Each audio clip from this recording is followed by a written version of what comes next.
Broers en susters, hartlik welkom. Nie vir julle daar hoog gegroet nie.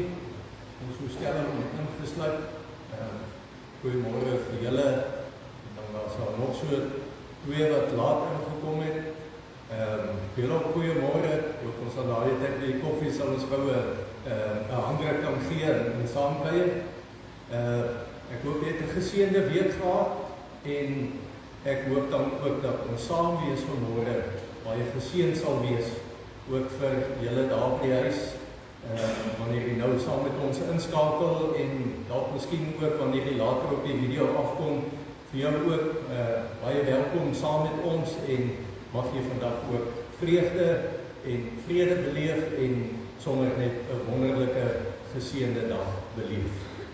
Net wat ons aankondigings aanbetref, ek gaan regtig maar kort wees. Julle kan alles lees wat daar staan, een of twee goed wat ek net wil wysig. Ek het verskonings vandag gekry van Hans en Tinkie, hulle het mense, Martiens en Petro, hulle het vroeg vanoggend moes hulle Escort toe gery het. Chris en Salome, hulle is Salome het een of ander ons iets gaan bywoon het, so hulle is weg, en dan het Annette ook verskoning gemaak, Erik, sy vrou, so sy het 'n handoperasie gehad, sy is besig om te herstel, en dan sommer terselfdertyd ook daar ons lys van voorbidding, dat julle ook maar aan al hierdie persone sal dink, en nou ja, dan as ons nou vanmôre geleentheid sou vir mekaar gee, dan sou ons nog hierdie lys baie verder kon uitbrei, maar asseblief dink in julle gebede aan die persone. Dan ons program vir hierdie week, die 18de Maart is gebedsgeleentheid. So as jy graag wil kom, ons sit voor die tyd, sit ons altyd sommer net 'n bietjie lekker gesels oor gewoonlik 'n psalm wat ek voor die tyd uitstuur en wat ek vir die mense vra lees maar en dan gesels ons so 'n bietjie daaroor.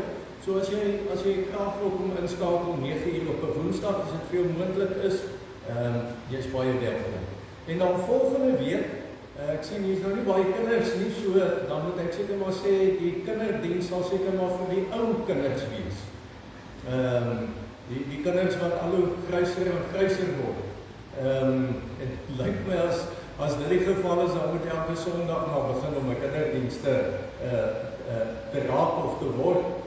'n Kinderdiens is altyd so 'n bietjie, vra so 'n bietjie meer van 'n mens, maar dit sê ook waar ons al in die jare is, want as ons volgende week met ons kategese afsluit, dan beteken die skole sluit net daarna, dan is die eerste kwartaal verby, en die week daarna is die Paasnaweek, so net sommer terwyl ek dit ook sê, as jy, ek weet nie of daar nog van daardie blaadjies is wat al die datums vir die jaar op het nie, ek weet, Cynthia het 'n klompie gemaak, as jy nog nie een het nie, daar in die kyk in die voorportaal, vat vir jou een van hulle, want jy sal dan ook op daardie blaadjie sal jy sien dat ons Paasnaweek of die Goeie Vrydagdiens is die donderdag aan. So maak nou al asseblief 'n nota daarvan vir donderdag aan 6:00.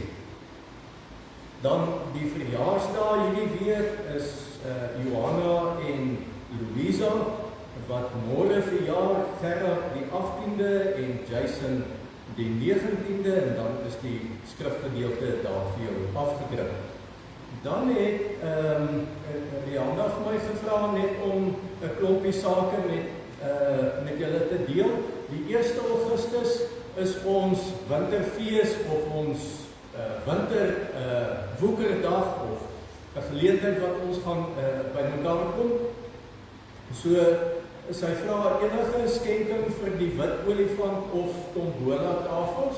So asseblief as daar iets by die huis rond lê, ek kan vir jou Rihanna so lank opgeskote seuns stuur wat jy daar kan bysit. Dan dat jy nie sê ek het niks bygedra nie.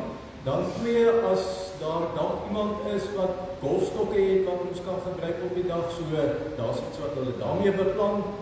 En enige iemand wat wil help, of as jy weet van iemand wat wil help, of 'n tafel wil aanbied vir die dag, gesels asseblief met Rianda, of met Marita, hulle werk met die goed, en dan gaan ons op daai dag van ons pannenkoekbakkers. Pannenkoek is altyd 'n gewilde ding, so as jy kan kom pannenkoek bak, of pannenkoek rol, of suikerstrooi, of wat dit ook al is, dan gaan ons asseblief daardie dag jou hulp nodig hê. En enige iets anders wat jy wil weet, asseblief gesels met Rianda daar. Vanmôre is ons by die 4de Lydensondag. Die prentjie is nou so 'n bietjie verklein, want as ek hom nou weer gaan groot maak, dan gaan die musiek speel. By die 4de Lydensondag, en julle het dan reeds die skrifgedeelte gesien wat daarmee saamgaan vir Dawid wat gesalf word, Samuel wat na hom toe gegaan het. Dis die prentjie wat daarmee verband hou. En ek gaan vanmôre se diens gaan die baie meer tradisionele diens wees, soos wat ons dit maar in ons meeste van ons jonger dae geken het, wanneer ons die wet en die skuldbelydenis en die toewydingslied en al dies meer wat ons gaan sing. So ek wil graag vanmôre begin met hierdie mooi woorde in Psalm 128. Mag die Here jou seën uit Sion.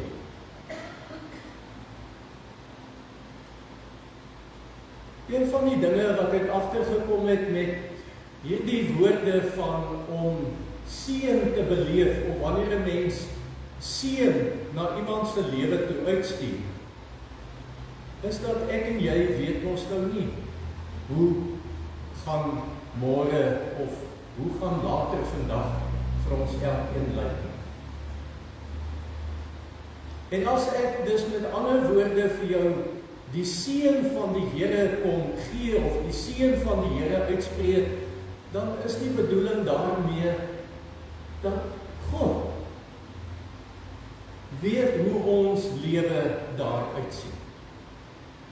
En hy is die een wat weet, as ons dit vir ons eie lewe vandag moet neem, is dat hy weet wat gaan vanmiddag 11:00, vanoggend 11:00, vanmiddag 1:00, en 5:00, en vanaand 9:00, en so meer gebeur.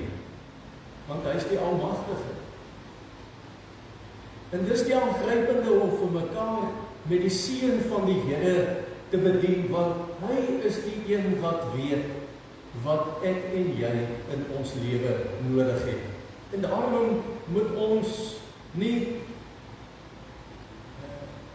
suinig wees om die seën van die Here met mekaar te deel nie. En hierdie skrywer sê dan, mag die Here jou seën uit Sion, dat jy die voorspoed van Jerusalem kan aanskou al die dae van jou lewe, en dat jy jou kinders mag sien.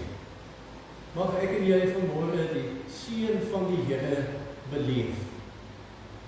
Ook later vandag, en ook môre, en Dinsdag en Woensdag, wanneer ons by die werk, en by die huis, en in die tuin, en met die diere besig wees. Alles tot lof van die Here. En in sy naam wil ek jou vanmôre ook groet, en dat ons daarmee vir mekaar sê, die Here is hier. Ons sien hom nie, maar hy is hier. Genade en vrede vir elkeen van julle.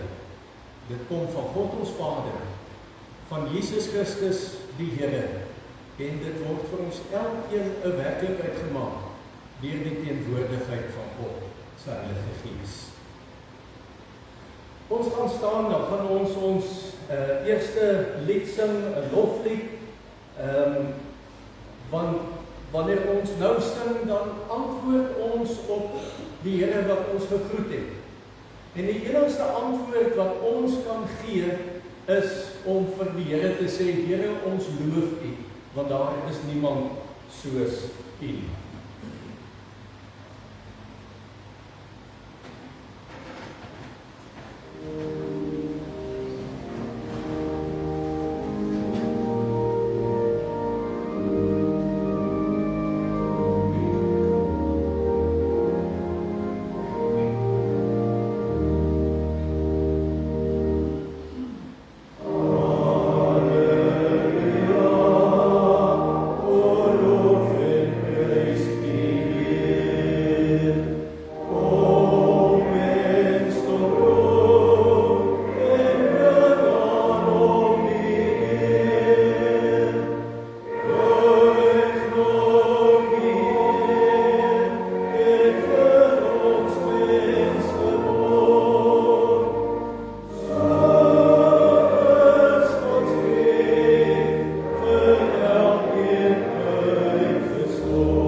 Ek wil dan saam met jou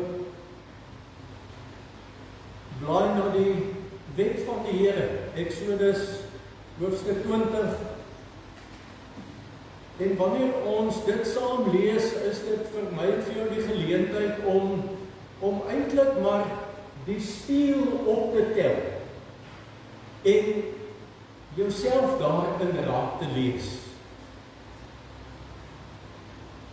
Net soveel as wat dit my nie vreeslik baie tyd gaan neem om jou te laat skuldig voel oor een of ander verkeerde ding wat jy in jou lewe gesê, gedoen of oorgedra het nie, gaan dit jou ook nie baie lank vat om my skuldig te laat voel oor iets wat ek in my lewe voorgedoen het. Daarom is dit 'n baie persoonlike ding wat 'n mens hier doen. Maar dis ook die geleentheid vir God se kinders om te kom sê, Here, ek kan nie anders as om ook bewus te wees van my sonde. Want deur bewus te wees, bewus te raak van jou sonde, beteken tog dat ek moet ergens daarmee heen. En die bedoeling van die Here toe hy na die wêreld toe gekom het, was juis dat ons van hierdie sondelas bevry sal word. Toe het God al hierdie gebooie aangekondig. Ek is die Here jou God wat jou uit Egipte, uit die plek van slawerny bevry het. Jy mag naas my geen ander gode hê nie. Jy mag nie vir jou 'n beeld of enige afbeelding maak van wat in die hemel daar bo onder die aarde is nie. Jy mag hulle nie vereer of dien nie, want ek, die Here jou God, eis onverdeelde trou aan my. Ek reken kinders die sondes van hulle vaders toe, selfs tot in die 3de en 4de geslag van die wat my haat, maar ek betoon my liefde tot aan die 1000ste geslag van die wat my liefhet en my gebooie gehoorsaam. Jy mag die naam van die Here jou God nie misbruik nie, want die Here sal die een wat sy naam misbruik, nie ongestraf laat bly nie. Sorg dat jy die Sabbatdag heilig hou. 6 dae moet jy werk en alles doen wat jy moet, maar die 7de dag is die Sabbat van die Here jou God. Dan mag jy geen werk doen, nie jy of jou seun of jou dogter of die man of vrou wat vir jou werk, of enige dier van jou of die vreemdeling by jou nie. Dan kan ek dalk miskien iets wat hierdie wet of hierdie verbod aanbetref met jou deel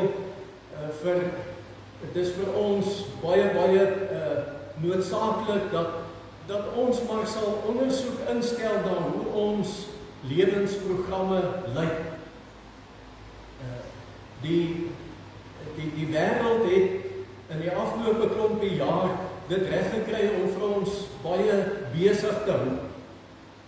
Die meeste van julle sal onthou in ons kinderdae, Saterdag 1:00 dan het die winkels gesluit. En dan was dit net die Portugees of die Griek se winkel wat nog oop was en op 'n Sondag dan kon jy daar nog jou koerant en jou melk daar koop het, maar vir die res was alles toe gewees. Deesdae word alles, lyk vir my, gereël dat dit op 'n Sondag sal plaasvind en toe het iemand op 'n stadium met my hierdie wonderlike ding gedeel wat ons as Christene eintlik moet skaam maak. En dit is 'n persoon wat nie glo nie, wat ook sê hy gaan nie kerk toe nie en aanvaar nie dat God 'n werklikheid en 'n lewende werklikheid is nie. En hy is 'n marathon hardloper en hy sê hy is so bly as hy aan 'n wedloop kan deelneem wat op 'n Saterdag gereël word. Want dan hoef hy nie die Sondag te hardloop en of na sy huis toe terug te ry en Maandag dadelik weer te begin werk nie.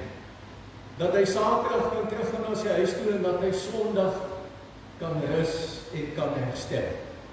En ek dink dis 'n les wat ons ook maar by die mense kan leer. Vers 11. Die Here het in 6 dae die hemel en alles daarin gemaak, die aarde en alles daarop, die see en alles daarin. Op die 7de dag het hy gerus, en daarom het die Here dit as gereelde rusdag geheilig.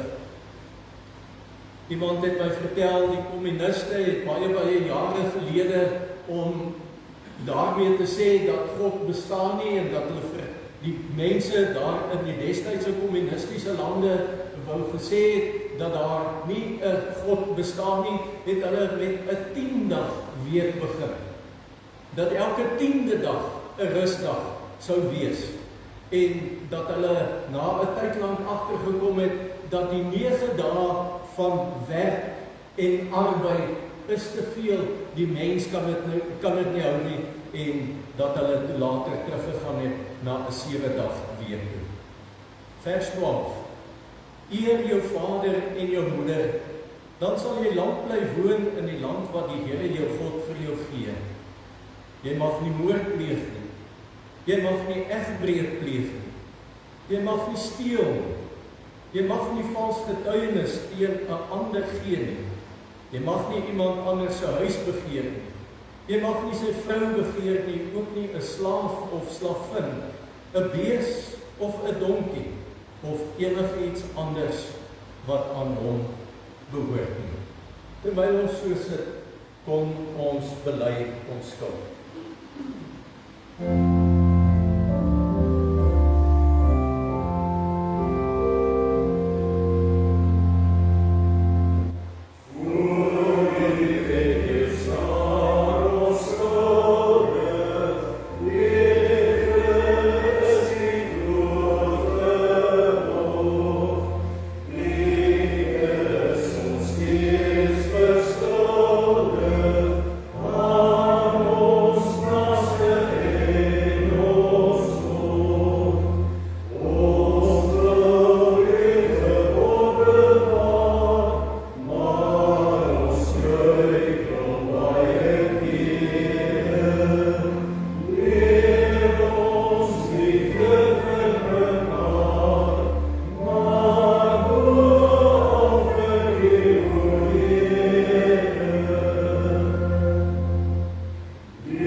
Ons het nou vir 2 Sondae wat met mekaar gedeel om verstom te staan voor die werk van die Here. Verstom te staan oor wie die Here is. En die een ding waarvoor ons blywend verstom moet staan, is dat wanneer ons in die wet en in hierdie lied ons eie sonde nie net weer ontdek het nie, maar ook vir die Here gesê het, Here ons, daar's geen ander iemand, daar's geen ander plek na wie toe ons kan gaan, wat vir ons van ons sonde las sal reinig. Dan is die verstomming aangrypende, dat die Here altyd gereed staan om enige mens wat sy sonde bely te ontvang. In 1 Johannes 1 vers 9 sê, as ons sondes bely, God is getrou en regverdig, en hy vergewe ons sondes en reinig ons van alle ongeregtigheid. Ek wil dan vir jou nooi om saam met my belydenis van jou geloof te doen. Kom ons staan en dan bely ons saam, en wanneer ons saam bely het, dan gaan ons ook 'n toewydingslied sing.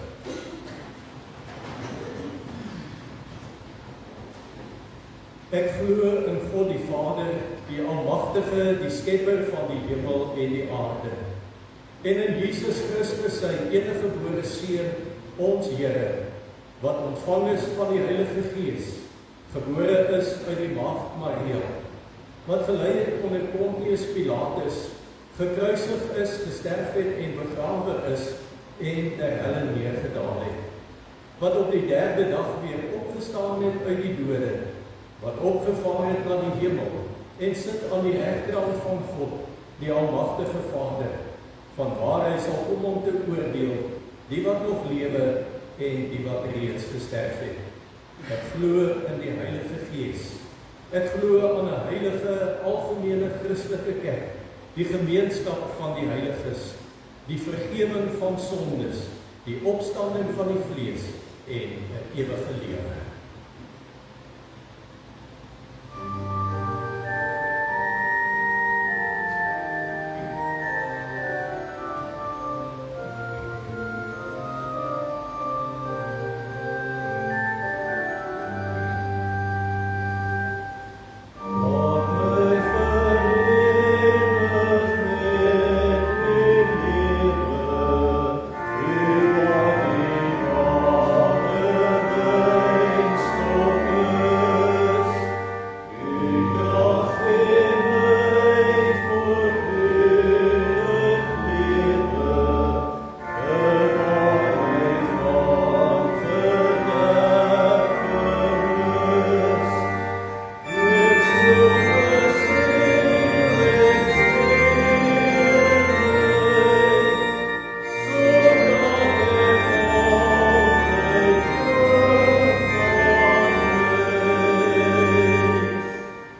vir ons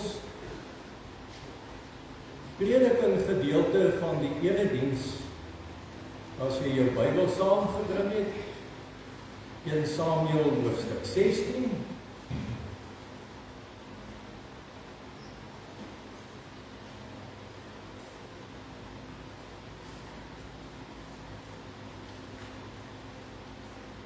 en dan gaan ons net aan die eerste 13 verse van ons saam met mekaar lees. Kom ons bid eers saam.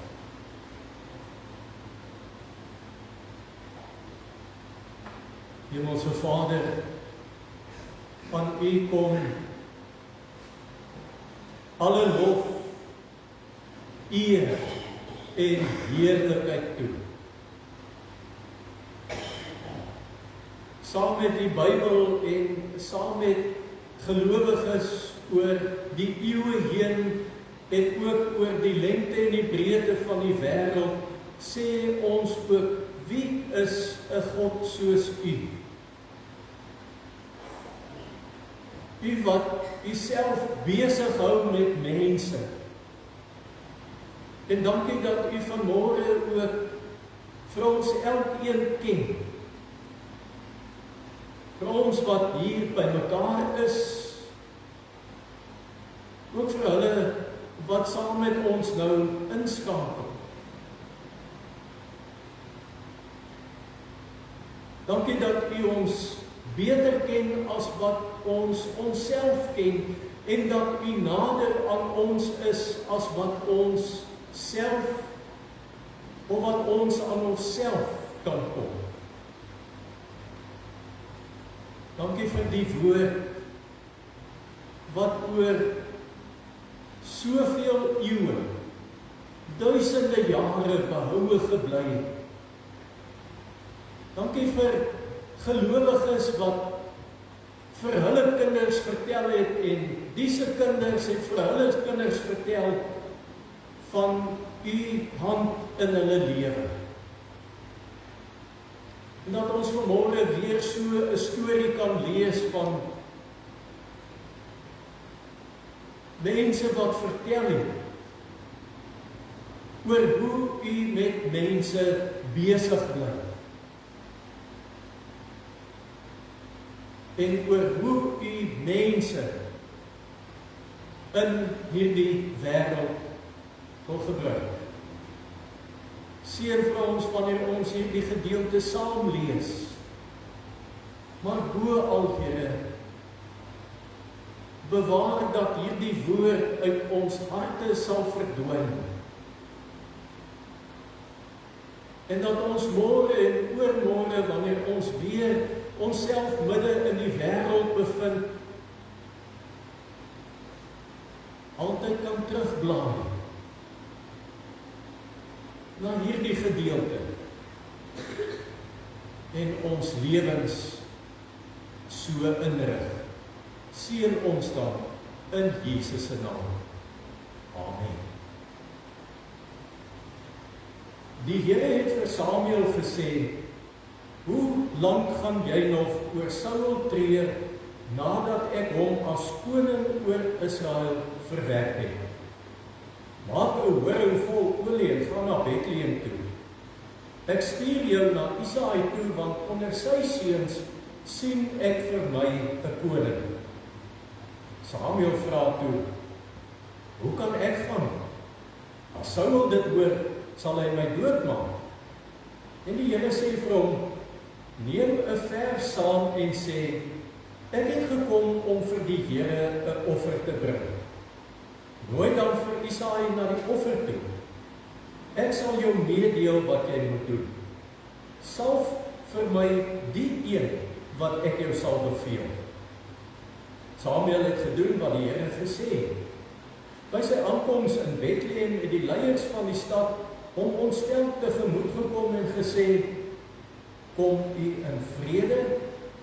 En hy het gesê, ja, ek het gekom om vir die Here 'n offer te bring. Reinig julle en kom saam met my na die offer toe.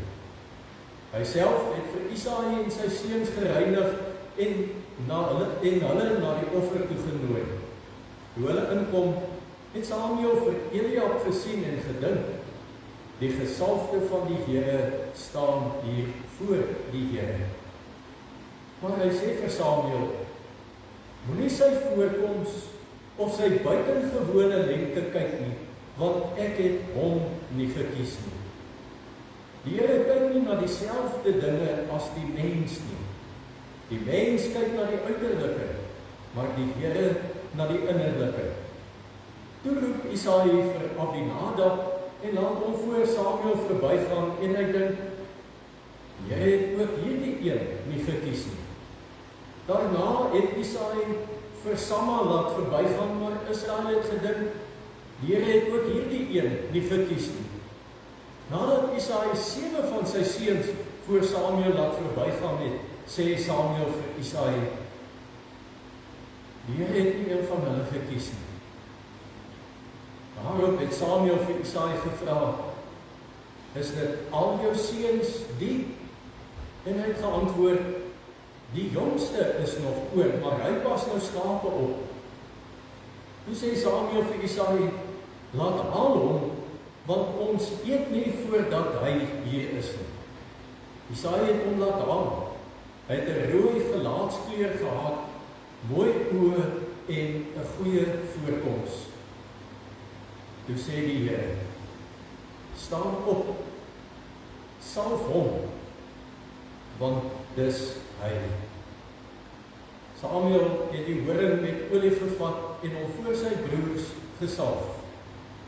Die Gees van die Here het van daardie dag af kragtig in Dawid gewerk.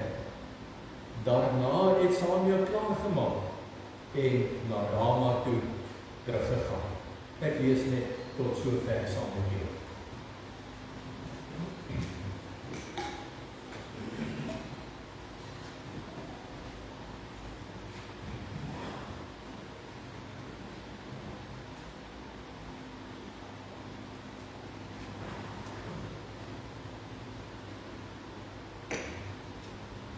Ek wil graag vanmôre net 'n paar gedagtes met jou deel rondom die tema.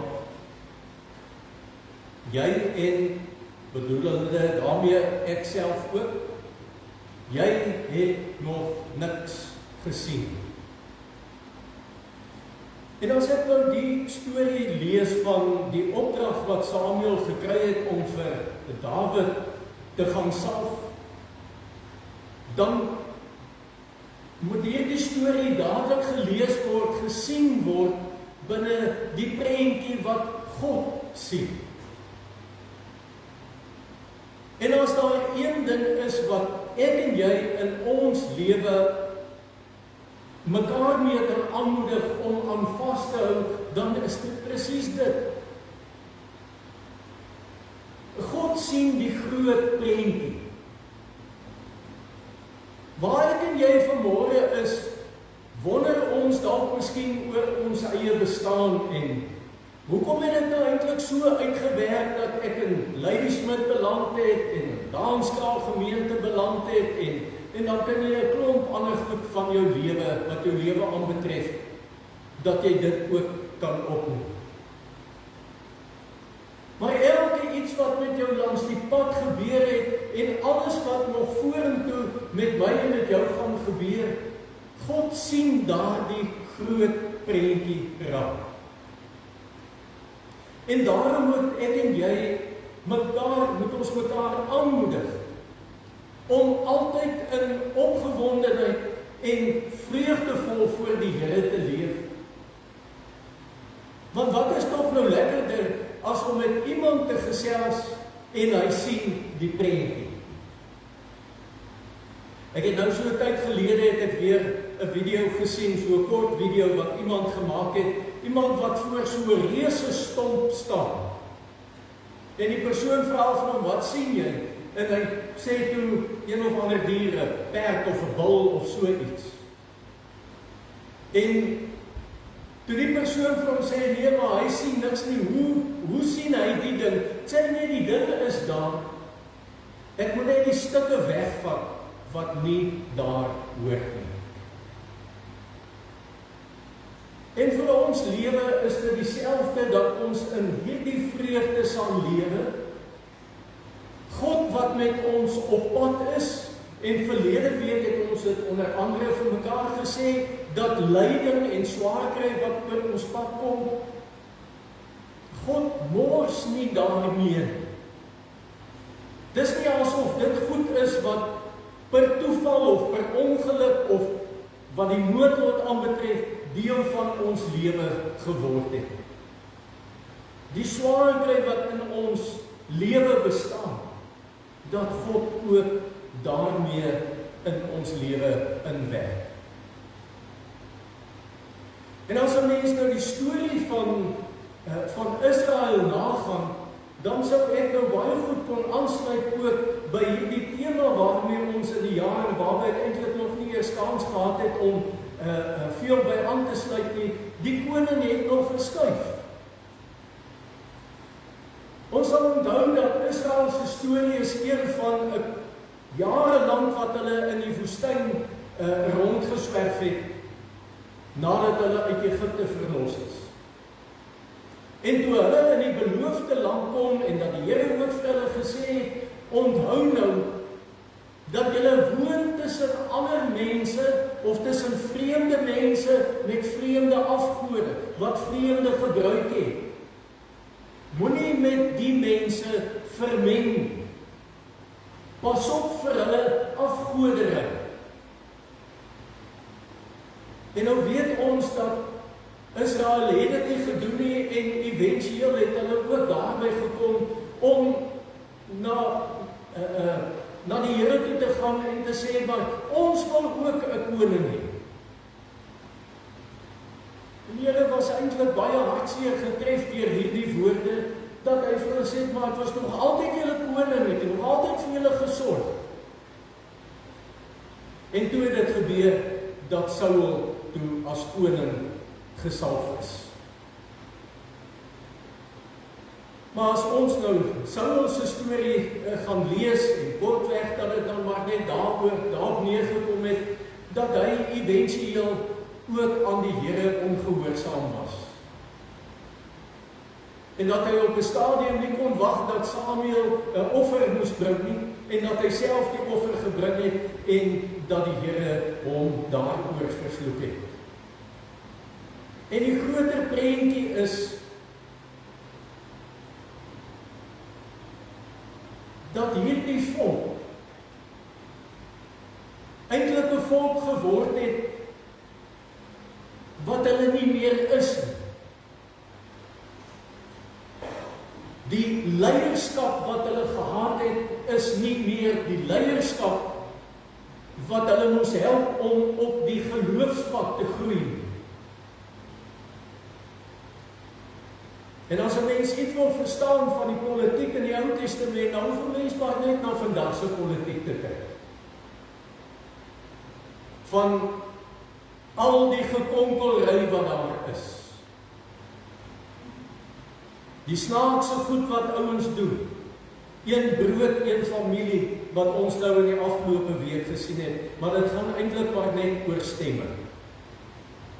Hierdie wêreld het nie anders gelyk nie. Of ons wêreld lyk nie anders as wat hierdie wêreld gelyk het nie. En omdat die Here bekommerd is oor sy volk en oor sy mense, het dit tyd geword dat die Here iemand anders in die plek van Saul moes bring. Natuurlik wil die Here dit nie so gehad het nie, maar dit was die keuse waarvolgens Saul geleef het. En die Here kom en hy gebruik vir Samuel om vir hom te sê dat ek wil vir jou gebruik, kort voordat jy met hierdie lewe klaar maak, want Samuel was 'n ou man teen hierdie tyd gewees, en Dawid was seker so om by 20 jaar oud gewees in hierdie storie. En die Here sê vir hom, ek wil hê, jy moet vir 'n kind van Isaai, een van sy seuns, moet jy gaan salf as die volgende koning.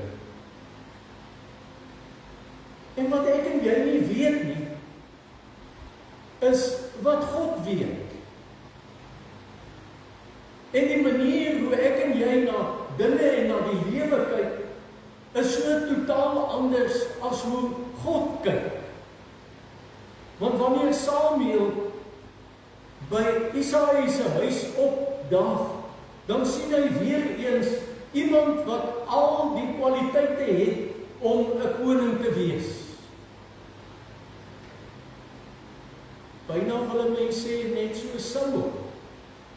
Saul het kop en skouers, het hy bokant almal uitgestaan. En hy was iemand wat die indruk gelaat het van hierdie man kan die werk doen. En die eerste seun wat Samuel sien, laat vir hom presies daaraan herinner dat hierdie man, groot in statuur, hy is heel moontlik die een wat die Here wil hê ek moet salf. Maar wat Samuel nie geweet het, is dat die Here anders kyk. En 'n mens sou eintlik verwag dat Samuel ook teen hierdie tyd op sy ou dag ook anders sou gekyk het.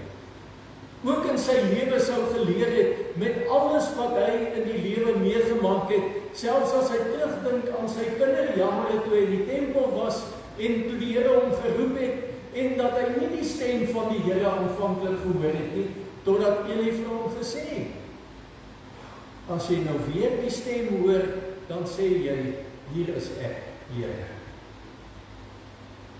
En selfs op sy ou dag gaan hierdie belangrike deel by Samuel se lewe verby. Totdat die Here vir hom sê, en vir hom weer daarop attent maak en bewus maak. Die Here kyk nie na dieselfde dinge as die mens nie.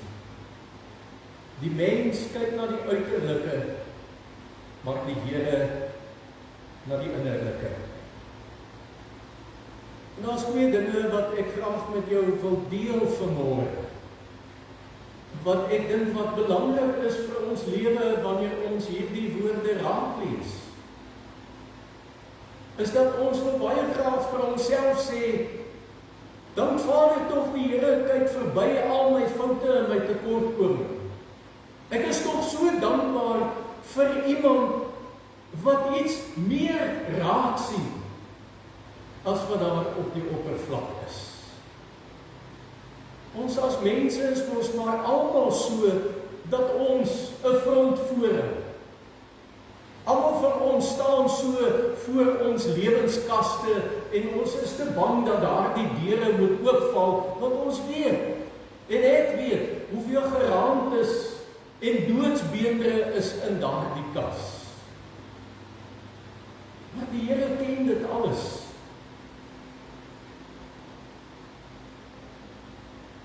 Die ander kant, dat ons met dankbaarheid kan weet, ja, die Here kyk anders na ons. Die Here sien potensiaal raak.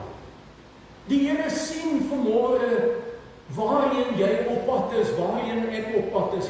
Die Here sien waarheen hierdie gemeente op pad is, waarheen hierdie kerk op pad is. Die Here sien waarheen hierdie wêreld op pad is. Daar's niks wat die Here nie weet nie. Natuurlik is die hartseer en die vraag wat ons maar almal vir onsself moet vra en klarigheid en duidelikheid moet kry, is hoekom is ek en jy nog nie dood? Hoekom het ek en jy nog nie gesterwe? Van julle wat vanmôre hier sit, het al hoë ouderdom bereik. Van julle ander is jong. Ons weet die dood vra nie vra vir hoe oud jy moet wees, of hoe geleerd, of hoe slim, of wat jy ook al in die lewe al by mekaar gemaak het nie. Die dood, werktuig van God, kom net op 'n goeie dag, en dan kom staan hy voor jou en jou mense se lewe.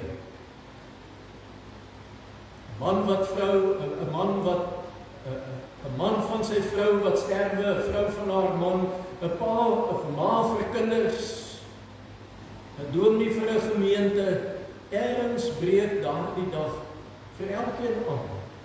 Of jy jonk is en of jy oud is. God sien potensiaal.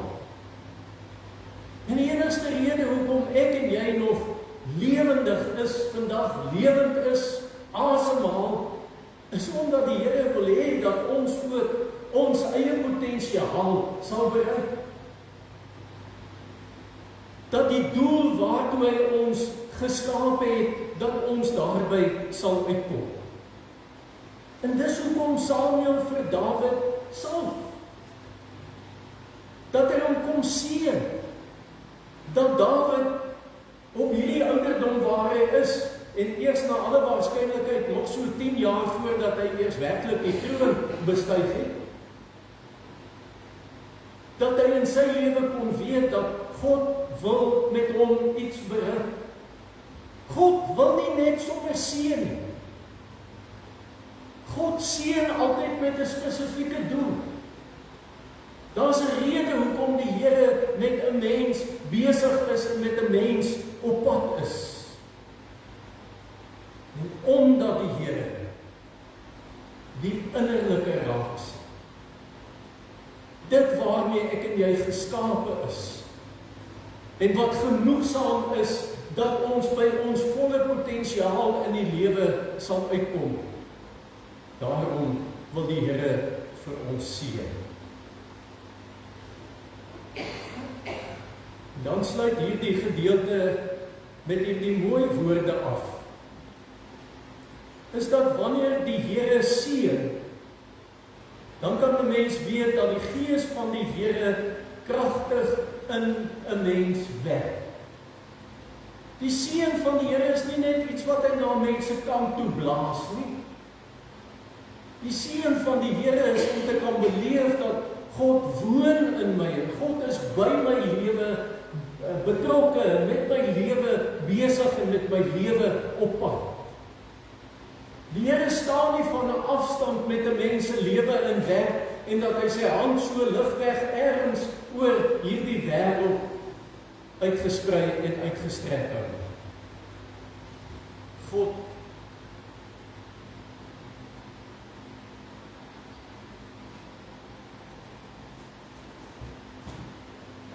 altyd op die onmoontlikste tyd.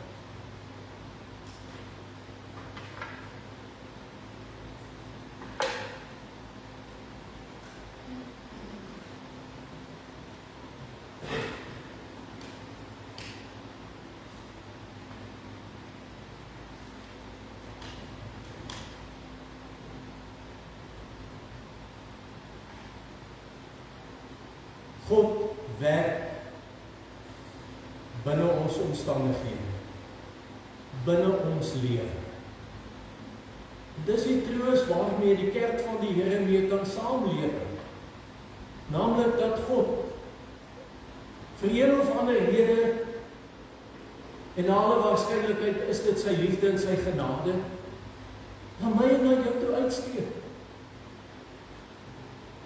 Net soos wat ek in my lewe verstom dat die Here my kon gebruik het, en my gebruik om voor in 'n gemeente te staan en met mense op pad te wees, is ek nie die enigste een. En is die mense wat my beroepe oefen, nie die enigste mense wat die Here in hierdie wêreld wil gebruik. God wil vir jou gebruik. Waar en hoe is vir jou om dit met die Here te gaan uitwerk. Maar die seën van die Here het nog nooit bedoel dat dit by die grense van my lewe sal stop. Mag die Here vir jou ook seën. Mag jy in jou lewe ook beleef hoe die Here na jou kyk. En ek weet dis met 'n sagte oog. Dis wat hy reeds vanoggend vroeër in die diens gedoen het. Om vir ons vergifnis aan te bied. Sodat ons kan lewe. Mag die Here vir ons elkeen seën. Hemelse Vader,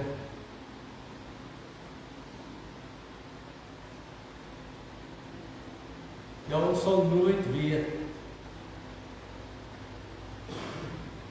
wat die volle omvang is van hoe U met ons op pad wil wees nie. En so eie aan die mens, met al sy tekortkominge, kyk ons maar altyd anders.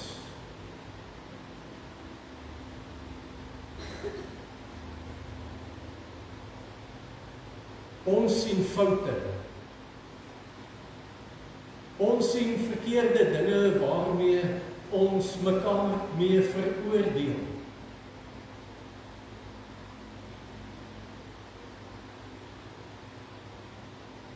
Kan ons vanmôre andermaal vir U vra? Maak van ons mense wat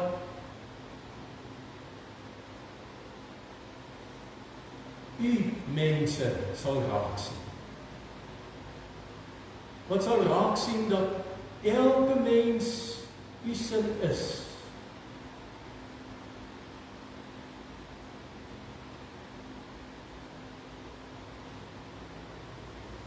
Vergewe ons, Here, as ons dalk hardnekkig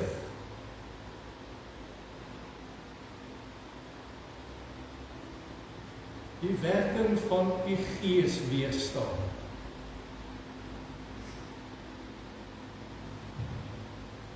Vergewe ons, Here, as ons min van onsself dink. Vergewe ons as ons maar gedurig weer en weer terugleun in ons eie gerief.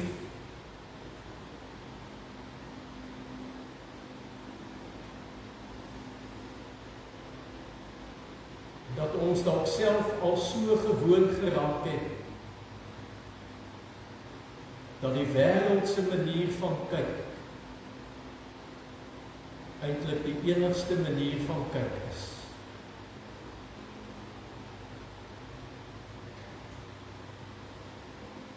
Seën U kerk, Here, om altyd 'n seënende hand en 'n seënende betrokkenheid uit te straal.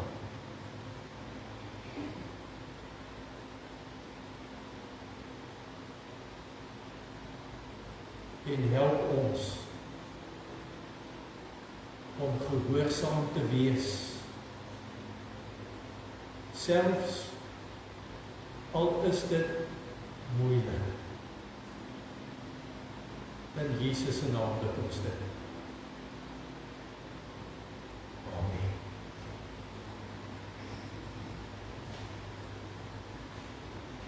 Ons gaan afsluit met Psalm 23.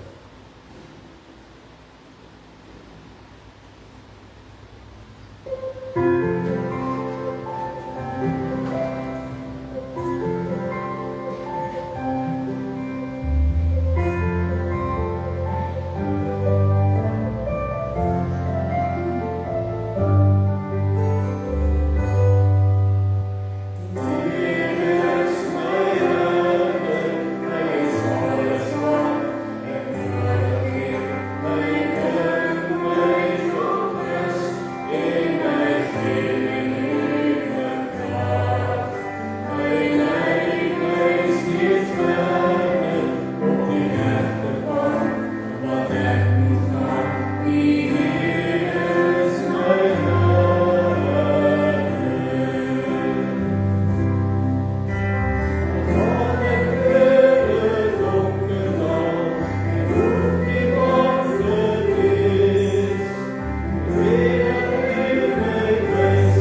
ontvang die Here se seën en gaan leef in sy vrede. Die genade van ons Here Jesus Christus, die liefde van God ons Vader en die troostvolle teenwoordigheid van God se Heilige Gees saam met elkeen van ons en met elkeen van julle by die huis wees. Amen.